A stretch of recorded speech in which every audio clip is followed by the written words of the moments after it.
This video is going to be for me to show you how I do my wavy routine. All the things that I need are in front of me, but before I show you what I'm going to use for this routine, I'm just going to walk you through what I just did in the shower. So you'll see I just got out of the shower, my hair is still wet. While I was in the shower, I used my jessicurl shampoo and conditioner. This was the first time I've used it. I did like it for the price point. It's a good option. I used quite a bit of it. I did 2 conditionings. The first one I fully washed out. The second conditioning, I did kind of like a squish method to get it out so that it really conditioned my hair. Then when I got out of the shower, I applied an all over detangler because my hair tangles really easily. And then I am going to be diffusing to make the dry process faster. So I did put in a heat protectant spray. These are all the things that I'm going to need. I have a spray bottle full of water. I have my foam. I'm specifically using the Paul Mitchell one because this is a small bottle, so it wasn't wildly expensive, and I wanted to show you what that looks like. And I'm also using my Curl Talk gel because this is my favorite gel and it's the cheapest one I have, and I wanted to show you how the cheap product option works.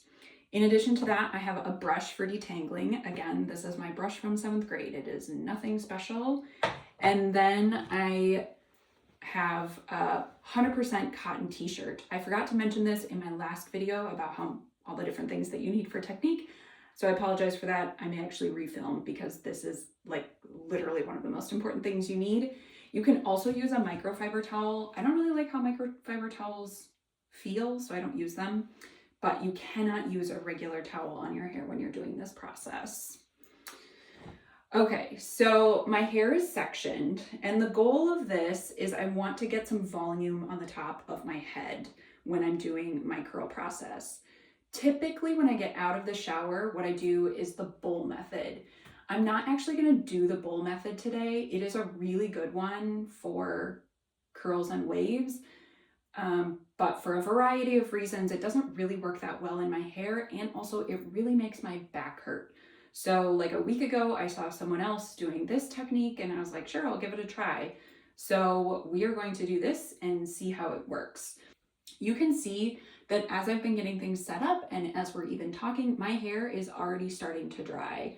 So really important, the first step is I am going to spritz my hair all over so that it is completely soaked. This is going to help your curl clumps stick together so that things dry in the same direction, which is what we want to see.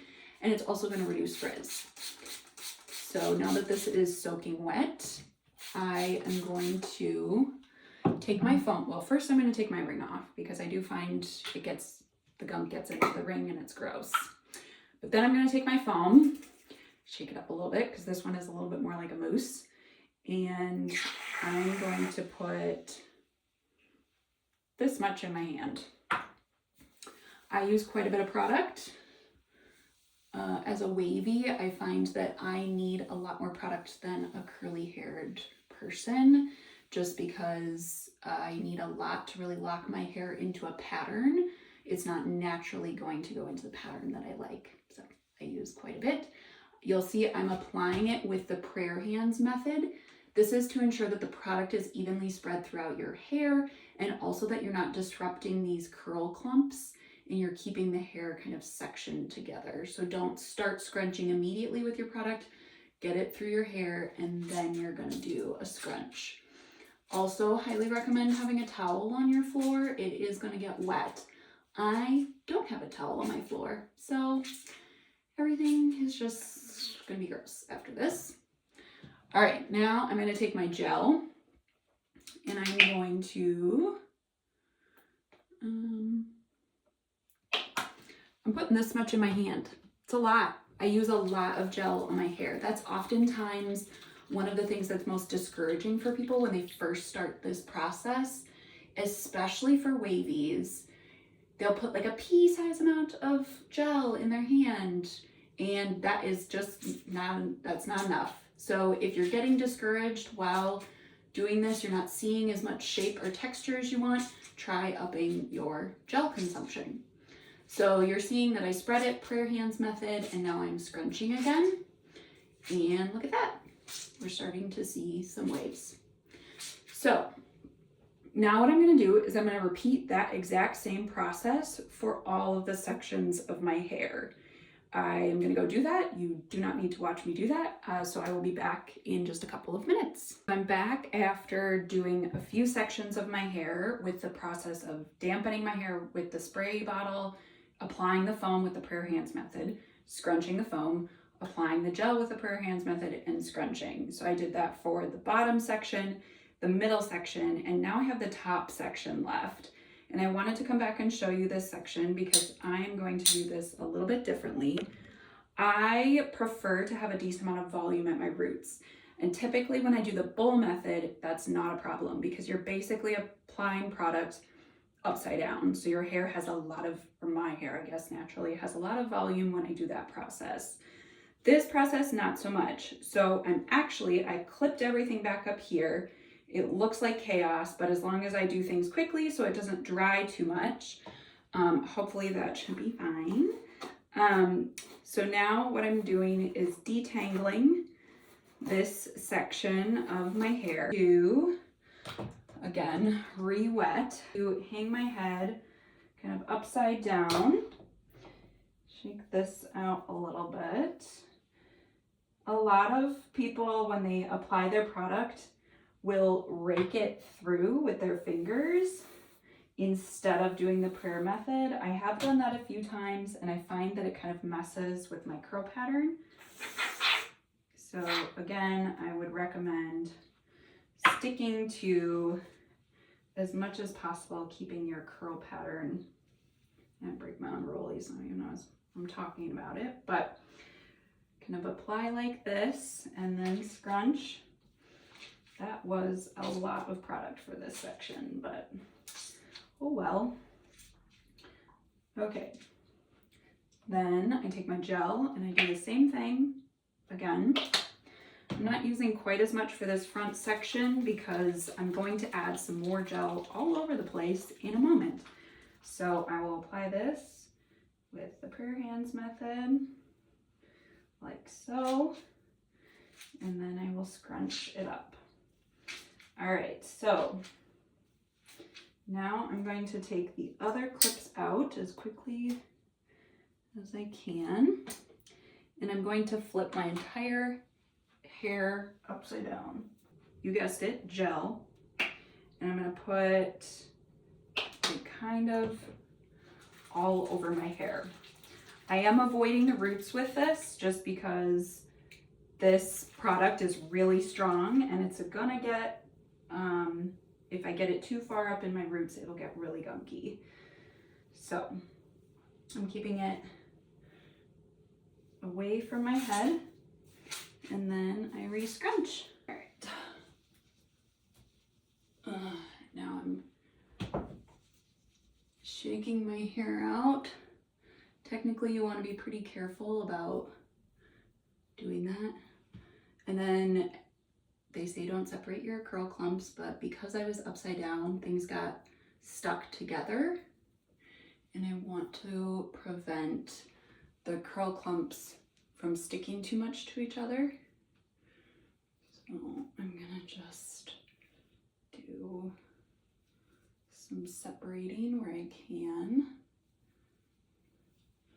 Okay. All right, so now I'm gonna scrunch. That is enough. Okay, so now I'm going to take my 100% cotton t-shirt. So you scrunch up, you're gonna really squeeze. I don't want to go up and down and up and down and up and down a lot. I want to go up, squeeze as much water out as I possibly can, and then move on to the next section. I found that the more I kind of jostle the hair, the more potential for separating curl clumps. So we're gonna do this and keep an eye out for anything that's like attached here because they will dry. It's strong enough gel that they will dry in like a weird pattern. So you just kind of separate them out. Now I've put my hair upside down again. do a little bit more.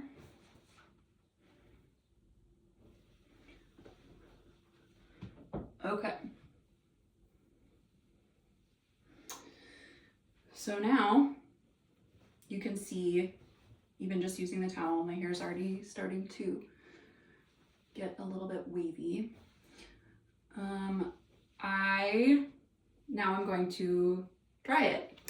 I oftentimes will use a clip and I will just put it right at the top of my hair like this to keep my hair up here for more added volume. Sometimes it can kind of mess with your curl pattern, but for mine it's not too bad. A few recommendations for drying. So if you have a diffuser, you can use it.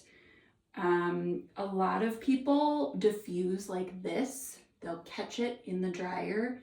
For my wavy hair, it tends to make it dry in a weird pattern. So I actually don't diffuse that way. I hover diffuse, which is where I hold it over my hair or kind of shove it up in my roots to get the roots starting to dry. And typically I do some combination of diffusing and air drying. If I just sit with this and let it air dry completely, I will be waiting a whole business day. With gel in particular, it takes forever for my hair to dry. So what I'm gonna do is I'm gonna go dry my hair and then we'll come back and show you the finished product. I'm back, my hair is dry. I did some diffusing and some air drying to get it to this point. You'll see that my hair is pretty crispy. Like if I hold it out, it's sticking straight out because I put enough product in it to basically make my hair a helmet. I wanted to create a really strong cast on my hair so that it holds each strand of hair into this specific shape, so that when I start to crunch out the cast, the hair underneath has already dried into that shape.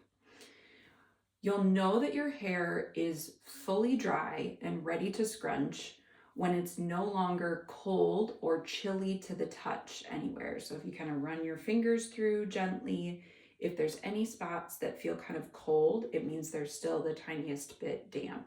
If you're questioning whether or not it is damp, give it a little bit longer. Making sure that it is fully dry is going to help reduce frizz and maintain the shape that you want. So now I'm going to flip my hair over and I'm going to just start scrunching the cast out of my hair. And I just keep going. The amount of scrunching I have to do is really dependent on how much product I've used. So while I'm working on scrunching, I'll tell you a little bit about maintenance after your wash day. So like my first video mentioned, I have a satin bonnet and also a satin pillowcase. I use, for the most part, the satin pillowcase. The satin bonnet is for backup in case I'm like washing the pillowcase or something. I love my pillowcase and it really does a good job of maintaining my hair overnight. Once I wake up in the morning and I assess the situation of my hair, I'll kind of do this. I'll just kind of fluff it a little bit, see where things may have kind of changed direction or shape overnight. I will not put any more product in my hair after wash day. So if things are looking salvageable, which for the most part overnight, it's fine. They are salvageable for me. I will take my spray bottle and completely, over my entire head, re-wet my hair to about 30 to 40% wet. So I'm going to get my hair to the point where overall every part of it is damp, and then I'm going to re-scrunch it. So I'm going to reactivate the product that is already in my hair, and usually that just refreshes it back to the original shape. Okay, so I have scrunched out my hair fully. There's no longer any cast on top of my waves. Things turned out pretty good. I'm actually pretty stoked about this new method that I'm doing to get my curls in.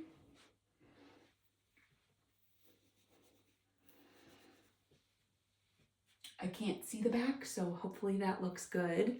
I know this looks intimidating. There is a lot of steps. There's a lot to it. But once you get a pattern down and you kind of get into it and you start to see things change and shift in your hair, if you can go for multiple days, it really is worth it. And it's super fun and invigorating to just see more of your natural hair start to come out. This was super fun. Thank you so much for, if you've, again, listened this far into the video. I am so impressed and super grateful. This was a really almost cathartic opportunity for me to share what I've learned, because I am really excited about how much has changed about my hair in just the past 6 months and how I feel about it and how I feel about myself. If there's anything else that I learn, I will share it and let you know.